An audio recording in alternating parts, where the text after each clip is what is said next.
ಮತ್ತೆ ನಾವು 5 ವರ್ಷ ಸರ್ಕಾರವನ್ನ ಪೂರ್ಣಗೊಳಿಸ್ತೇವೆ ವಿಧಾನಸಭೆಯಲ್ಲಿ ಗುಡುಗಿದ್ದಾರೆ ಸಿಎಂ ಸಿದ್ದರಾಮಯ್ಯ 2028ರಲ್ಲಿ ಮತ್ತೆ ನಾವೇ ಅಧಿಕಾರಕ್ಕೆ ಬರ್ತೇವೆ ನಮ್ಮಲ್ಲಿ ಹೈಕಮಾಂಡ್ ಇದೆ ಅಂತ ಸಿದ್ದರಾಮಯ್ಯ ಹೇಳ್ತಾರೆ ಹೈಕಮಾಂಡ್ ತೀರ್ಮಾನದಂತೆ ನಾವು ನಡೆದುಕೊಳ್ತೇವೆ ನಮಗೆ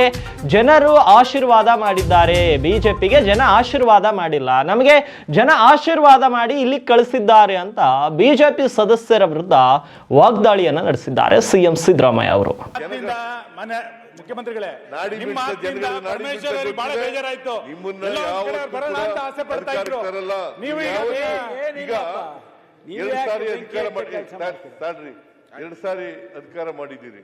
ಯಾವತ್ತಾರು ಜನರ ಆಶೀರ್ವಾದ ಪಡ್ಕ ಬಂದಿದ್ದೀರ ನೀವು 2018ರಲ್ಲಿ ಇರ್ಬೋದು ಯಾವತ್ತಾರು ಜನರ ಆಶೀರ್ವಾದ ಪಡ್ಕ ಬಂದಿದ್ದೀರಾ ಆಪರೇಷನ್ ಕಮಲ ಹಿಂಭಾಗಲಿನಿಂದ ಬಂದಿರತಕ್ಕಂಥದ್ದು ಯಾವಾಗ ಜನ ನಿಮ್ಗೆ ಆಶೀರ್ವಾದ ಮಾಡಲ್ಲ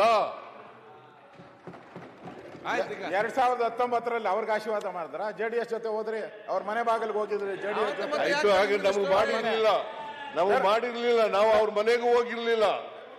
ಹೋಗಿದ್ರು ಅಂತ ಹೇಳ್ತಾರಲ್ಲ ಸರ್ ಅವ್ರು ಹೇಳಿದ್ರೆ ಅವ್ರು 1000 ಹೇಳ್ತಾರೆ ಯಾರು ಹೋಗಿರ್ಲಿಲ್ಲ ಆಗ ಬಿಜೆಪಿ ಕೊಡ್ತೀರಿ ಸುರೇಶ್ ಅವ್ರು ನೀವೇ ಸೇರಿಸ್ಕೊಂಡು ನೀವ್ಯಾಕೆ ಅವ್ರ ಜೊತೆ ಹೋಗಿದ್ದೀರಿ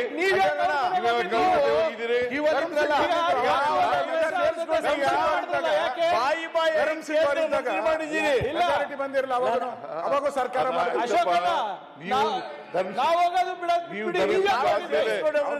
ಜೊತೆಲಿ ಹೋಗಿರ್ಲಿಲ್ವಾ ಅವ್ರು ನೀವು ಜೊತೆಲಿ ಹೋಗಿರ್ಲಿಲ್ವಾ ಅವರೇ ಫಸ್ಟ್